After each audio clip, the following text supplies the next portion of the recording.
светливе, што ми расуте сни. Вечно ќе ја сакам во стаја своја, Скопје граде ми.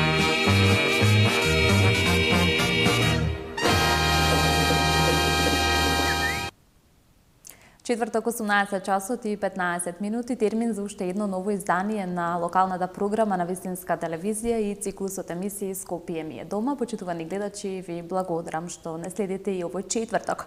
Во најновото издание од Скопје ми е дома раскажуваме една можеби лична, успешна бизнис приказна, меѓутоа секако низ призмата на бизнис климата и предприемаштвото токму во главниот град. Мој вечерашен гостин во студиото на Вистинска телевизија е Мартин Ристевски, со кого ќе поразговараме малку повеќе за бизнис климата во главниот град, за инфраструктурата, за градежништвото, секако и се она кое што е поврзано со неговата професија и со сето она кое што тој го прави денес токму во Скопје. Велам добре дојде токму за Мартин. Ти можеме на ти или на ви? Ајде на ви. Јас некако сум на ти. Ајде на ти. Дека рековме нели млад бизнис предприемач, па ајде на ти. Мартин, ти благодарам што ја прифати мојата покана да бидеш дел од локалната програма на Вистинска телевизија во Скопје ми е дома. Како си? Како се чувствуваш? Благодарам на поканата и мило ми е што сум тука. Како се чувствувам супер. Да видиме да позбориме некои теми кои што го таргетираат младиот човек. Предприемништвото, бизнисот и секако се за нашето Скопје. Токму така, во фокусот ни е Скопје, нашиот главен град, меѓутоа јас напоменав и во најавата, сето тоа ќе го правиме низ призмата на твојата професија, низ призмата на PMG Construction, односно што тоа представува и твојата лична приказна и со тоа и ќе ја започнеме емисијата, односно со што се занимаваш ти, со што се занимавате фамилиарно, ете така ќе кажам, јас тоа е еден фамилиарен бизнис кој што успешно се простира низ Скопје и надвор можеби од Скопје, меѓутоа ајде од твој агол. Вака PMG Construction е наша семејна фирма. Ја отворивме јас и брат ми, Пеце Ристевски, сме коосопственици на оваа фирма. Се занимава со градежништво. На почетокот работевме неколку фази, иако бевме специјализирани во фасадите, во кои што години подоцна направивме многу повеќе успеси од тоа што замислувавме. Но потоа, откако го исполнивме нашиот, некако достигнавме некоја граница, па продолживме и нашата фирма се занимава сега во секој домен на градежништвото. Така што, исто така, нашата фирма го носи едно од буквите на нашата фирма го носи името на нашиот татко, кој што за жал не е меѓу нас сега. И тоа е наша обврска на мене и на мојот брат да продолжиме понатаму, да твориме многу повеќе, онаа визија која што ја замисливме да ја надминеме. И сега овде би се наметнува прашањето, говориме ли за еден фамилиарен бизнис или кој што веќе бил отпочнат од вашиот татко, или вие двајцата како млади предприемачи го создавате и започнувате? Ние го започнавме, иако ние потекнуваме од семејство кое што се занимавало со градежништво, но нели работничко семејство кое што претходно се занимавало со градежништво. Визијата на татко ми беше некојаш визијата на татко ми беше така да се продолжи со градежно, односно да се почне со градежно. Јас и мојот брат нели да не одиме по други стапки, да го продолжиме градежното, но ние го отворивме и овој бизнис и го модифициравме, односно го кренавме на многу нивоа повисоко од тоа што беше замислено и од тоа кое што требаше всушност да се занимаваме. Препознатливи сте по многуте фасади во главниот град, можеби тоа беше она по кое што првично ви ве препознава, меѓутоа доменот на вашата работа велиш дека денес е проширен, односно со што се занимава вашата фирма денес и како е да се опстои како млад бизнис предприемач во Скопје? Така е, ние и денес многу од луѓето мислат дека нашата фирма изведува само фасади затоа што доменот на фасадите секако нели тоа го работиме се уште. И доменот на фасадите секако не го испуштивме, но поради нараснењето на нашата фирма како поголема и како созревање на фирмата, како што созреваме нели ние созревањето на нашата фирма, бараше, неопходно беше да го прошириме доменот во сите фази на изведувањето, така што нашата фирма во моментов изведува премногу објекти, ги изведуваме различни видови на објекти и еден од објектите кои што тука би сакал да го напоменам е дека најчесто работиме и објекти кои што се од културно значење, а во овој случај би ги напоменал некои цркви, манастири, во главниот град станува збор за соборниот храм. Што работевте таму? Да, имаше реконструкција чинам реконструкцијата на фасадата, нели, како што напоменав, иако за соборниот храм секогаш сме на располагање, тоа не е еден од омилените објекти кои што имаме работено, работиме и секогаш ќе работиме за соборниот храм. Станува збор за реконструкцијата на фасадата и како што е познато, нашата фирма настапува на тие европски првенства кои што на два пати победивме, во Валенсија 2022 година на јавното гласање, 2024 година во Словенија и Љубљана, па така, бидејќи тоа беа објекти кои што се од модерен стил и од културно значење, нели као модификација на објекти од културно значење, овој пат наша одлука беше да го понудиме само соборниот храм како објект кој што го имаме изведувано на европското првенство и сигурно верувам дека ќе победиме со овој објект. Тоа ќе биде во 2026 година во Унгарија, Будимпешта. И како што е познато, овие европски првенства имаат по 30 на држави учесници со над 300 компании од Европа кои што се, да речем, во најдобрите во својата област, во државите од каде што доаѓаат. И со ова сакаме да направиме една можеби реклама. Секако објектите кои што беа на претходните европски првенства ни беа од Скопје и секако Скопје беше во фокусот, поготово лани во финалето во Словенија, во Љубљана. Најинтересно беше помеѓу објектот од Скопје и објектот Глифада од Грција, и тензијата беше до последната секунда што се вели за тоа. Сакаме Скопје да го промовираме, сакаме државата да ја промовираме колку што можеме, но во овој случај сакаме да го промовираме соборниот храм како место кое што лично на мене ми буди мир кога и да го посетам, како место кое што треба да го посетуваат луѓето од надвор и како место кое што нели на туристите ќе им даде многу интересни работи, пред се од архитектонските убавини кои што ги има објектот, а потоа е и објект кој што ќе трае уште 100 години. Колку денес главниот град изгледа модерно и кохерентно? Од твој професионален нагол и од сето она кој што Главниот град се надевам ќе почне да се модернизира? се модернизира главниот град, но да стане збор, односно да се стави ред на хаосот кој што постои. Сега, има некои општини кои што во минатото навистина направија некој хаос со урбанистичкото дивење. Така, нели има општини, сега да не ги напоменувам, но има општини кои што нивни терасите на зградите се, од становите се комши со соседната зграда и се немаат одвоеност, имаат сериозни проблеми, излегува како да сме некое дувло од град. И сето тоа во централното градско подрачје. Дозволено ли тоа така да биде?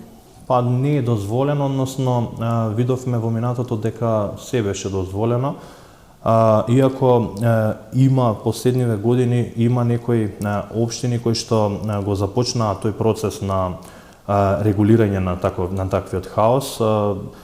Тука би напоменал, односно како што реков, да не напоменувам нели општини, но има општини кои што дури отидоа до тој степен да бришат маркици на згради кои што ќе ја нарушеше замислата за модерна општина не значи само изградена општина, туку нели сите параметри кои што треба да му дозволат на човекот кој што живее таму да се осети како дом. Токму граѓаните се нели оние најкритичари за сето она кое што се случува со урбанистичкиот хаос. Какви се изгледите за во иднина? Ќе се решили конечно урбанистичкиот хаос во Скопје? Еве од терен конкретно постојано сте. Реалноста е дека граѓаните нели или воопшто секогаш ќе имате за и против, луѓето секогаш ќе бидат за или против, и ако на некого му се допаѓа бело, на друг ќе му се допаѓа црно, и така натаму. Реално според мене би било убаво да, не знам, најчесто се споменува нели проектот Скопје 2014 бил ваков или таков, и сега како што реков секогаш ќе има за или против. Лично мене ми се допаѓа замислата, затоа што да, според мене државните објекти барем во овој случај можеме да направиме нели распределба. Државните објекти може да ги направиме идентични да бидат, да се знае дека се државни објекти. Потоа ја лично би сугерирал на објекти кои што општините ги финансираат со како фасади, кровови, така натаму на зградите кои што имаат куќни совети, општините да дадат некој предлог нивни како да се регулира тоа, не е само даваме пари па правете што сакате. Да, тоа ќе те прашав како оди целиот процес, кој одлучува каква фасада ќе се постави, вие давате ли свои предлози? Не, најчесто предлозите доаѓаат од секогаш се класични, тоа е работата. Сега мислам дека една скопска општина доаѓа до оно што јас сметам дека треба да биде, дека кога веќе финансирате нешто, барем да дадете изглед. И така, во тој случај, општините ќе си го задржат својот карактер, нели сега од една до друга општина или од кварт до кварт, ќе задржат карактер кој што ќе биде препознатливо. Например, општина Карпош е препознатлива по тоа, општина Аеродром по тоа, општина Бутел по тоа, и сите општини да си направат некоја приказна која што ќе можат да ја отпочнат. Значи, тешко е да му кажете на некој кој што тешко е да му кажете на некого кој што самиот го инвестира тоа, но кога инвестирате и вие во тоа, можете да дадете барем предлог. Нема да му се мешате нели во одлуката, но барем предлози како да биде фасадното решение, а со тоа и да може да заличи на идентично нешто, да не е шаренолико, туку да биде онака убаво нашминкано. Ја би отишол и до степен понатаму, кога што ми се допаѓа во некои европски градови, да се донесе одлука што тоа реално да, можеби финансиски ќе влијае на семејствата, нели на домаќинствата, но секое семејство кое што нели има куќа,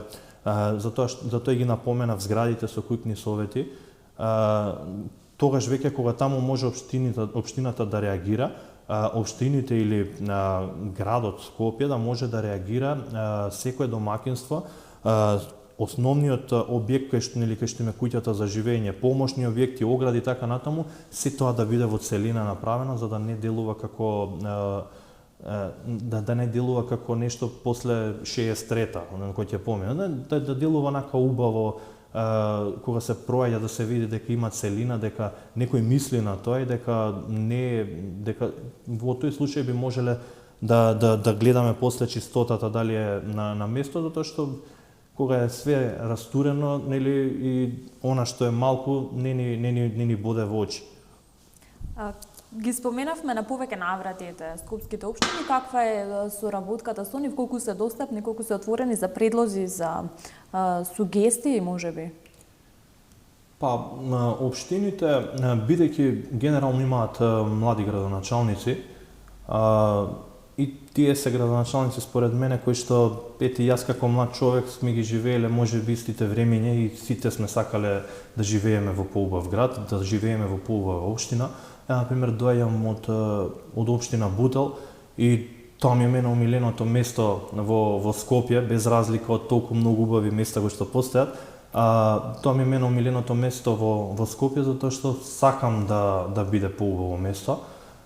и живеевме ние во времења каде што имаше тензии, тоа беше некогаш изразено, некогаш не, но секогаш сакавме да живееме во општина која што од општина која што се иселија многу комши, роднини, другари и така натаму, отидоа во други општини затоа што тука не го гледа она кое што го сакаме сите и фала му на Господ во последниве години на чело на општина Бутел дојде исто млад човек кој што сака да направи од Бутел поубаво место за живење. Во оваа прилика би му упатил поздрав на градоначалникот Дарко Костовски. Соработувате ли со Костовски, ете конкретно во делот на твојата професија? Најчесто кога бараат од нас мислење за нешто што е исправно или што не е, знаеме да дадеме совет и мислење и сакаме да напредува општината како што градоначалникот има замислено. Знам дека има замислено и сака да направи од Бутел најубава општина во Скопје. Му верувам на тоа дека ќе го постигне, затоа што навистина се труди. Костовски во повеќе наврати напоменува дека нема да дозволи многу да се гради во Бутел. Како тоа ќе го искоментираме? И како се твојот став, ете, генерално за... Иако јас работам градежно, да, градежништвото треба да се развива, градежното треба да биде како пошто и градежништвото е број еден двигател на македонската економија, тоа е неспорно. И затоа и напоменав, да, градењето е добро и тоа треба да биде во сите општини во град Скопје, значи да има рамномерен развој. Но треба да има и се она што напоменав, да се осеќате како дома. Треба да имате паркови, треба да имате стази за шетање, треба да имате клупи, осветлување и така натаму, кое што покрај објектите кои што ќе бидат изградени, да се осеќате дека имате некоја хармонија, а не да треба само едно место во Скопје да ни биде нели репер, дека градскиот парк или кеот ни се реперот и сите таму мора да бидем, иако е убаво и тоа. Според мене, бидејќи нели си постои децентрализација, секоја општина си има посебни градоначалници, буџети и така натаму. Секој градоначалник според мене е убаво да го прави тоа за своите граѓани, за да има што повеќе места за каде да се релаксираме. Така, напоменавме повеќе европски надпревари на кои што се представувате нели со ваши фасади, ваши дела. Постои ли некој специфичен објект на кој што сте работеле, можеби подолго време, за кој што ви требало подолг временски период за да го изработите токму онака како што ви била вас замислата во Скопје, во главниот град? Да, тоа е објектот кој што бевме во финалето во Словенија. За тој објект ни треба речи 3 години да го реконструираме, да го реставрираме, затоа што од културно значење и каде што кога станува збор за нели враќање во првобитен вид, за објект кој што е повеќе од 100 години стар, тогаш многу луѓе има вклучено во тој проект. Секој потек треба да биде одобрен од секого, треба да се внимава, секоја грешка веќе кошта многу скапо и нема назад. И тие проекти не дека градењето или реновирањето на таквите објекти е нешто специфично што би било, но поради постапките кои што треба да се запазат, знае да одвлече многу повеќе време од што е обичаено за некој објект од ист карактер. А од друга страна пак, Мартин, постојат ли објекти во Скопје со кои што ти радо би ги реконструирал и реновирал доколку ти се укаже можност, дали би им го променил ликот? Да, зашто да не, секогаш имам некои идеи во главата, но на крајот од денот ја не сум тој што ги проектира работите, ниту па сум тој кој што одлучува, но има објекти кои што треба да се промени ликот, пред се затоа што во годините кога се правени имало еден вид на материјали и реконструкцијата на истите објекти во денешно време би довела нели до поголем проблем отколку решение и од финансиски аспект, но и решението кое што ќе биде понудено повторно нема да биде идеално. Така што според мене не треба многу да се заглавуваме во тие временски рамки, туку треба да го бараме најкорисното решение за било кој објект, дали е од културно значење или од нели државен објект или е приватен објект, сеедно. Треба да се бараат решенијата кои што се најсоодветни, но сепак би одел во рамки на она кое што го напоменав, дека секој од општините треба, или градот Скопје генерално, да има некој карактер како што се нели маркица за објекти. Во тој кварт толкави може да бидат, но зашто да не се понуди некој решение типски, да бидат 3-4 предлози на фасадни решенија кои што би било многу убаво и интересно.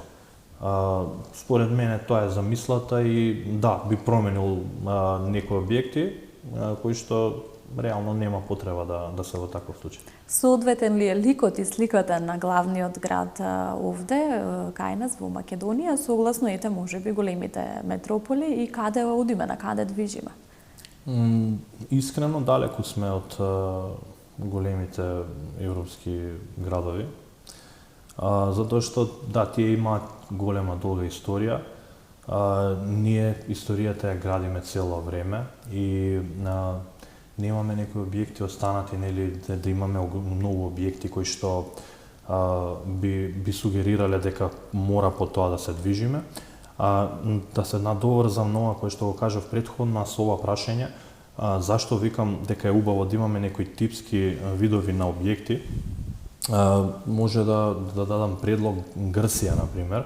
Кога ќе спомнеме Грција, прво што ни доаѓа за мислата на тие бели објекти, куќи како Санторини или Миконос, а никој не му доаѓа во глава Солун, да рече дека исто како во некои од градовите во Скопје, во Македонија, се извинувам.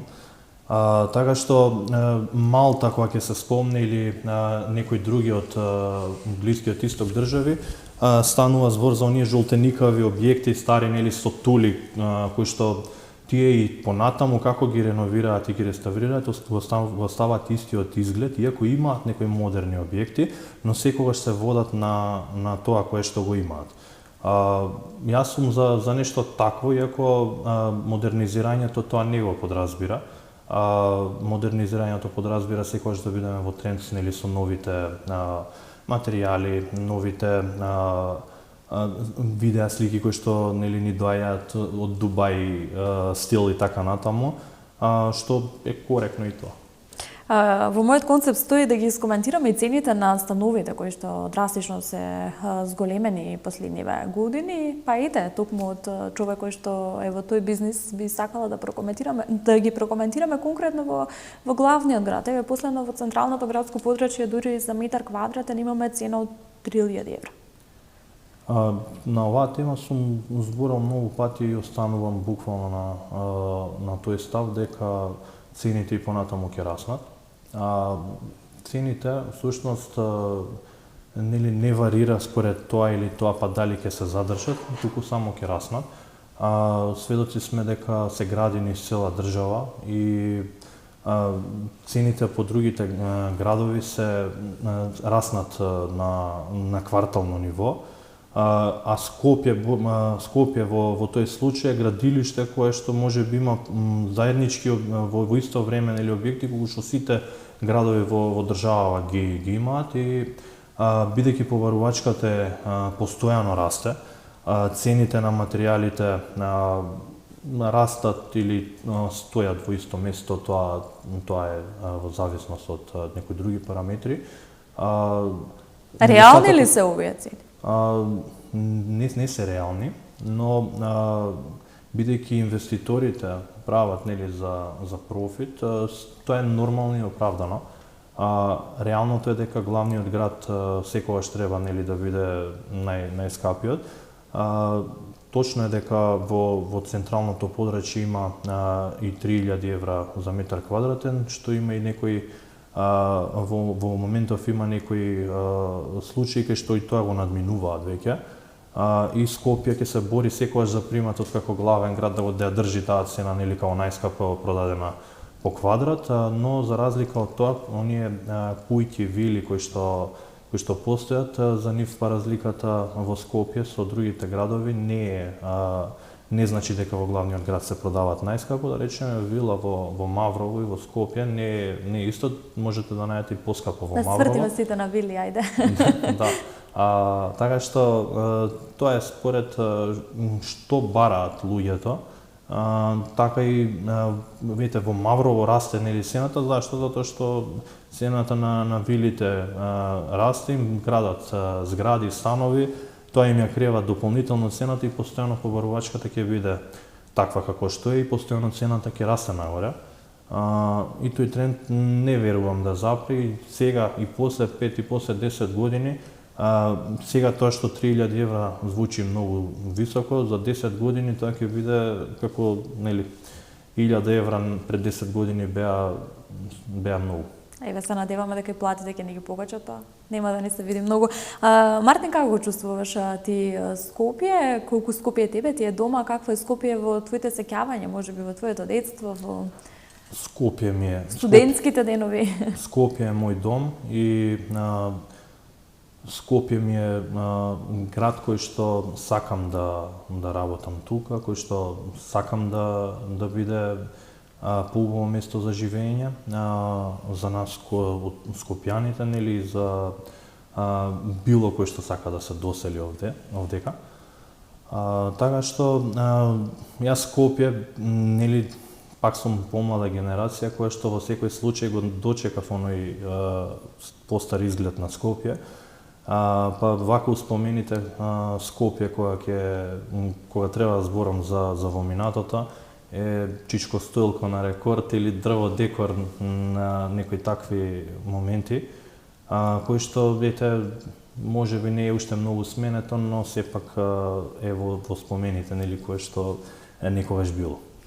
Би се преселил и надвор, би работил и можеби надвор би создавал и надвор од градот, надвор од државата? Не би се преселил. Нели не знаеме каде ќе однесе животот, во која насока и каде утре ден ќе се најдеме, но ја не би се преселил, сакам да видам тука каде и да одиме, каде да патуваме, на крајот од денот се враќаме во Скопје. И сакам да творим и сакаме да твориме тука. Односно, постои ли оптимизам дека градот ќе се развива и модернизира при самиот заклучок и резиме на ова досега кажано? Градот, како што напомена, во последниве години некои од скопските градоначалници почнаа веќе со таа фаза, прво со решавањето на оној хаос, а потоа и со модернизирањето, односно решавање на проблеми кои што се постари од 30-50 години за граѓаните. И со самото тоа дозволуваат, нели, да се модернизира во годините кои што следи. Сигурен сум дека ќе се модернизира и дека Скопје 2028 година, градот на културата, ќе го дочека барем во добро светло. Мислам дека во наредните 2-3 години ќе бидеме сведоци на многу големи градежни зафати во главниот град, се со цел да се промени сликата за она кое што не чинеше до сега и да се направи пофункционално Скопје. Во овој случај би сакал, нели, да напоменам хаосот кој што се случува во Скопје е заради сообраќајниот хаос. Добро е да има некои алтернативи на добар јавен превоз, а возилата, нели, да ги користиме само кога имаме потреба. Сега е хаос затоа што ги користиме возилата затоа што имаме потреба, а немаме јавен превоз. И некои такви работи кои што сигурен сум дека на Скопје во наредните години ќе му донесат некоја добра слика. Со кои предизвици се соочува еден млад предприемач во главниот град и каква е бизнис климата за да се работи во Скопје? Во поново време или последниве години младите луѓе повеќе сакаат да се занимаваат со предприемништво и тоа е добро. Тоа развива дополнителна конкуренција, тоа развива подобри услуги од луѓето, од фирмите, не само во градежништвото, туку во било кој бизнис сектор. И е добро се тоа што желбата за младите се повеќе да одат во приватниот сектор и да развиваат нови вештини кои што ќе донесат само добро тука кај нас. Така што Институциите, административните постапки охрабруваат ли? Да. Дека ќе се оди во подобра насока? Да, затоа што колку што знам, напоредно се работи во администрацијата за подобрување на администрацијата, се со цел да даде подобри резултати на граѓаните општо, не само за приватниот сектор, туку општо за граѓаните. И се тоа треба да види како целина, како една добра приказна која што на крајот од денот треба да биде успешна. При самиот крај тековни проекти настани, чекаме награда, кажавме за 2026, ако не се лажам, надпревар? Не ја чекаме, туку ја очекуваме, затоа што гласањето ќе започне во февруари 26 година. Ќе може да гласаат сите луѓе од цел свет со по едно гласање од една IP адреса. Нашиот објект кој што ќе настапиме го напомена, Соборниот храм, и ќе сакам во тој случај да кажам дека би ги охрабрил луѓето што повеќе да ги посетуваат црквите, храмовите, затоа што создаваат некој добар мир и во тој случај јас сум сигурен дека ќе победиме во 26-та. Мартин, многу ти благодарам што ја прифати мојата покана и раскажа својата лична приказна и споделивме неколку важни теми кои што допираат до Скопје, до сето она поврзано со Скопје. Ќе посакам успеси во работата и секако да се видиме можеби за некоја друга успешна скопска приказна. Ти благодарам за интервјуто. Ви благодарам и вас.